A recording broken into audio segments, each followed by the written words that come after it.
Hi guys, I have a little time to talk to you, but I would have loved to be there today to talk to you directly at the town hall. But unfortunately, or fortunately, I'm writing my final bar exams as we speak right now.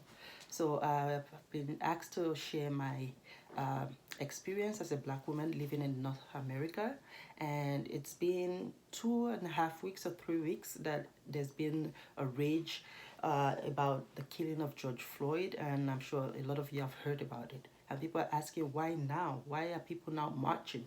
But the answer is people have been marching for centuries, to be precise, more than 400 years ago. People have been suffering from slavery. It's just that every single generation that goes by, there's a new, different form of racism. And this has not been captured by the definition of racism, which is why a lot of white people that are racist don't know that they're racist. It is not your fault. It's the fault of people that are not sensitizing their people, that they're not sensitizing people, they're not teaching people in schools about what racism is, about systemic discrimination, about systemic bias, institutional bias.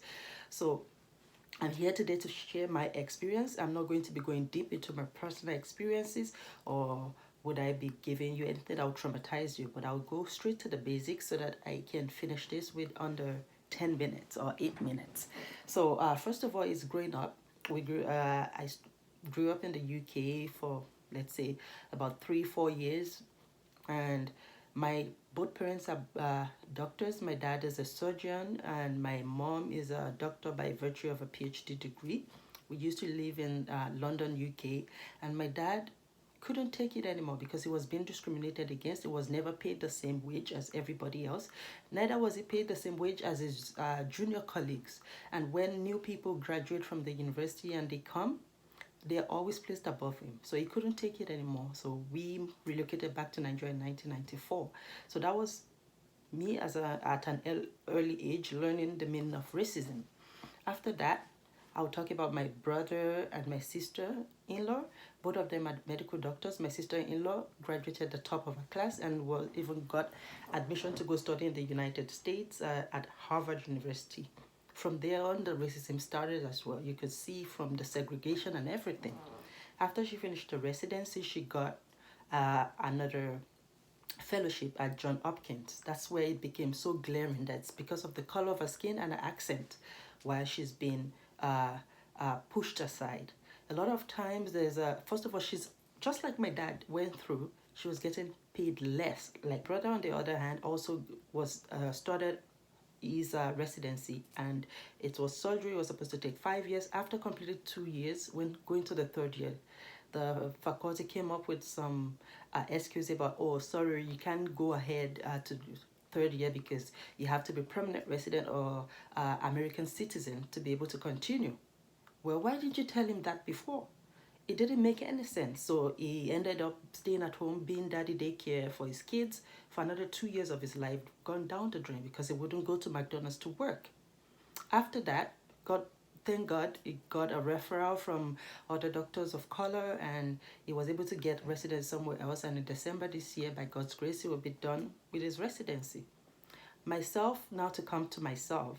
When I came to Canada as well, people told me your accent, your name, your qualification, they're going to be a clog in your way. But I didn't believe it until I learned the hard way. A lot of us had to give our kids first names that are English, like mine. I gave my kids Tiara and Darren just because I want them to have a fighting chance when they have to put out their resume, because racism doesn't seem to be going nowhere. So my name, first of all, I'll put Olufikemi Ideology. I never got any callbacks. So I chickened. I put my name as Kim. How did I come up with the name Kim? Every time I go for interviews, or if I go to doctor's appointments, or I go to the mall, anywhere I go to, when people ask me for my name and I say Olufikemi, oh, can we call you the last four name? Just because it's too long, we just call you Kim, or we just call you Kemi. And that's how it became a thing. All of a sudden, I'm now Kemi. I'm now Kim. Okay, so I started putting that on my resume, and I found out that, yeah, I would get calls, but my accent always gave me away. When I pick up the call and I say, hello, my name is blah, blah, blah, blah, just because they don't want to cut the phone on me and they want to be polite because there's laws against being biased and things like that.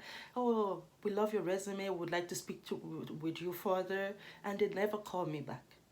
Later, people said, don't put your because I started looking for any kind of job just to make, and at that point, they said, if you put your qualification that you have a master's degree, you have a law degree, you have blah, blah, blah, on your resume, you're not going to get a job. And I did. I didn't take it out. I was like, I'm proud of it. I worked so hard. My parents worked so hard to send me to school, and I got this. If it was another white person that got it, they will be celebrated. They will be given the best of jobs. They're making so much. So I didn't take it out.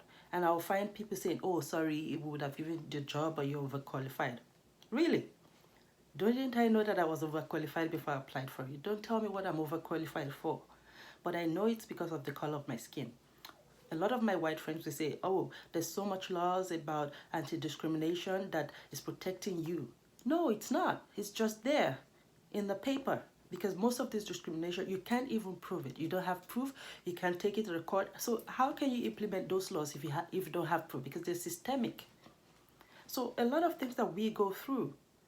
And then when you get the job, if you are able to jump through all those hurdles and you get the job, you're being paid way less than what your white counterpart is getting, even way less than what your juniors are getting. And how do you prove that? If you go to the court and say, well, I'm getting paid less and this other manager is getting paid more, how do you justify that? They're gonna say, well, that's what they offer for that position that you're doing, whereas you know in your heart, but it's because of the color of your skin, predominantly white. I would say 90%. Is it that no white person, no black person ever applied for the job? Or is it that we're not qualified? Or what is it? So let's look at that as well. There's a lot of things that has been put in place that's not your fault as a white person. Not like nobody's blaming you. But if you keep quiet and you don't do anything about it, when you have that power to change it, when you can use your voice to change things and you don't see anything, you're as good as a racist if you don't talk.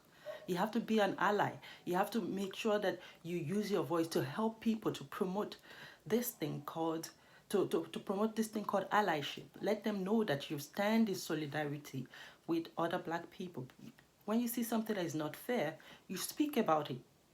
So there's a lot of things that are going on, especially when I talk to people.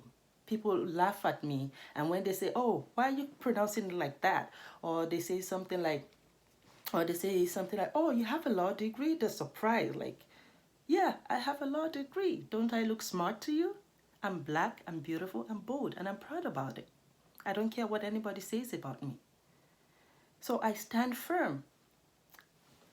I have all these degrees. I toiled all my life. I did all of this, all for nothing. And you think my color has nothing to do with it? It does. So a lot of things happen, people, that we have to be sensitive about, that we have to talk about.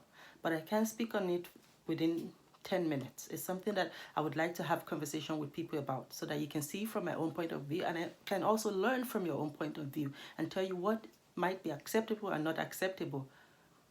So I'm looking forward to talking to a lot of people, and I hope that we get more time when we have the next town hall and we can actually all talk about it, have a conversation where it can be both ways. You ask me a question and I answer, and I ask you questions as well.